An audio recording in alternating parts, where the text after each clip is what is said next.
Hey guys, how's it going? I have done a lot of racing this summer and I'm really happy about that, but honestly, it's time to look over the car head to toe because like it's gotten some serious abuse. Not much maintenance has been done other than one oil change. So I think on my third track day, I fixed this with zip ties, and then now I've got literally cracked welds. We've got cracked welds here. And I obviously just didn't use thick enough steel, so I'm gonna put an L bracket in here that's thick and fix that up. This side seems pretty good. But also my bushing I made is getting really worn out, so there's play.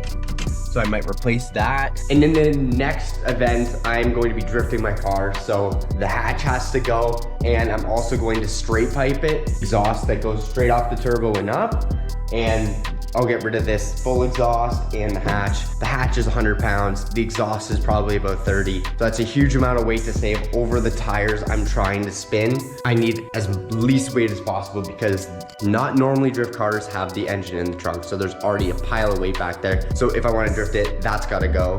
And for the front end, I need to check over everything and change it to my drift spec setup. So I have 2 bolt holes that I change in the bottom and then 4 on the top to get more caster. And then I'll readjust my camber and toe, and then it'll be good to go. The whole point of that is so then the car will self-steer once I have it fully cranked to the right, fully cranked to the left. And transfer, the wheel will spin with me rather than against me, and I'll have to do it by hand. So that'll be awesome. And then the tires will be flatter in the corners. And now I'm just looking at my list here and it says tires, check the tune. So yeah, I need to obviously make sure I have a crap ton of tires because I'm gonna be burning them off. So I got that to do, and then I've got to do a compression test and make sure all the spark plugs look the same.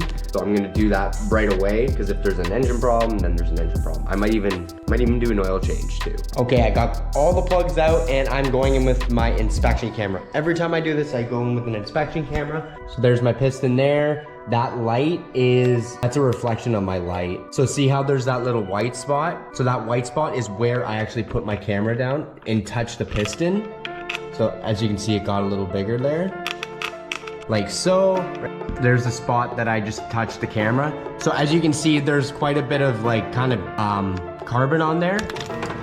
And the carbon is sort of wet. So as soon as the camera touches the piston, it cleans it off. So what that's telling me is that it's not running really lean. So basically, if it was running lean, the piston would be dry, things would be kind of like crusty and everything. So it's definitely running on the rich side. That is what I would rather than lean. I always check to make sure I'm just not melting down a cylinder, and I check around the piston where the valve cutouts are and make sure nothing's actually been excruciating hot and everything looks okay.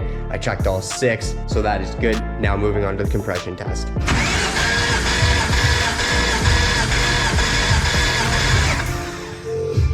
All right, here are my plugs.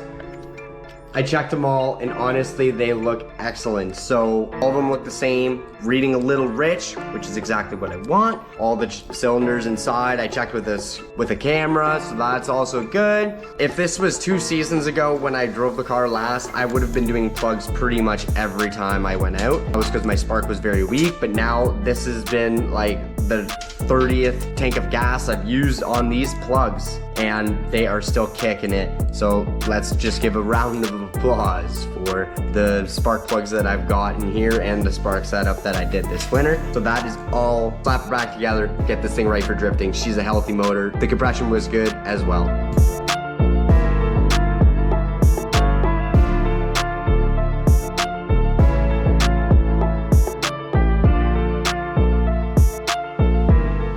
So basically what I do here is I'll loosen off these 4 bolts and I shift it backwards so I can get more caster. And also I'm going to change bolt holes down here to bring out bottom ball joint. It will have more camber and it brings it forward, so it also give it more caster. So the more caster to the back you have, the more angle you have the top towards the back is more caster. So I oblong the holes, put washers in, and I get it as far as I can to the back. So and then when I know I'm going to do straight driving stuff like drag racing, put it back up here. I'm drifting next week, so she's going right here.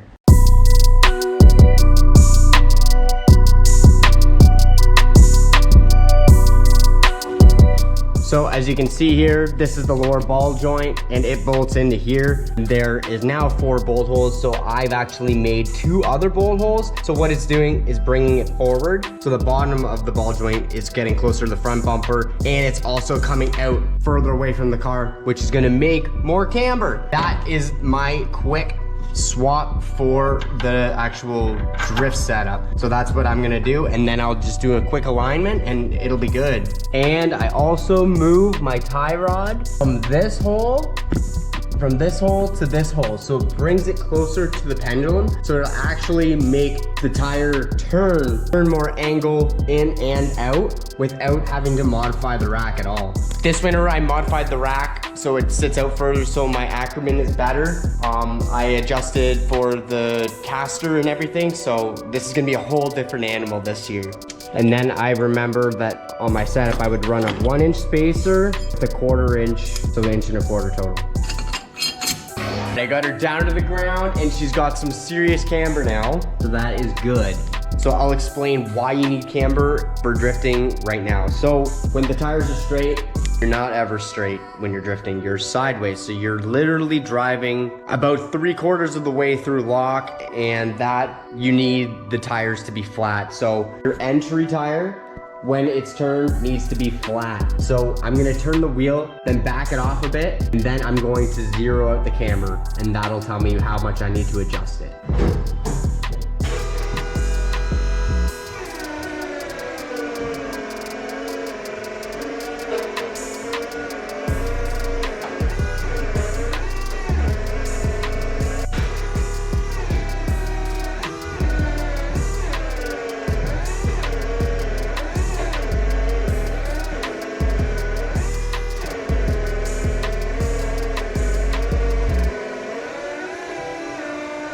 So that is full lock. So that's actually pretty impressive how much angle I'm getting, which is awesome. I kind of forgot what it's like. Holy, I've got clearance pretty much everywhere. Literally everywhere, actually. Damn, I'm glad I figured all this out in the winter because I don't have to screw around as much. This is almost full lock. It goes a little bit more when I have pressure on it, but you're never gonna be driving on full lock because you want about 10% more of your steering to save a spin out. You want it to be flat about 75% through your angle. When you turn further, it'll actually jack the tire. So it'll over positive camber, and then that'll create jacking. So when you're about to spin out and you correct with going to your full lock, this will actually cause jacking because the wheel will be positive camber. It'll be biting into the pavement really good. So that's what you want. You want to be perfectly flat at 75%, and then you'll have a little bit more so you can actually save a spin out potentially. That's a good starting point. All right, the angle kit's all done. Everything's tight and it's ready for a test drive, but I want to fix my shifter before I do the test drive, so I'm gonna do that.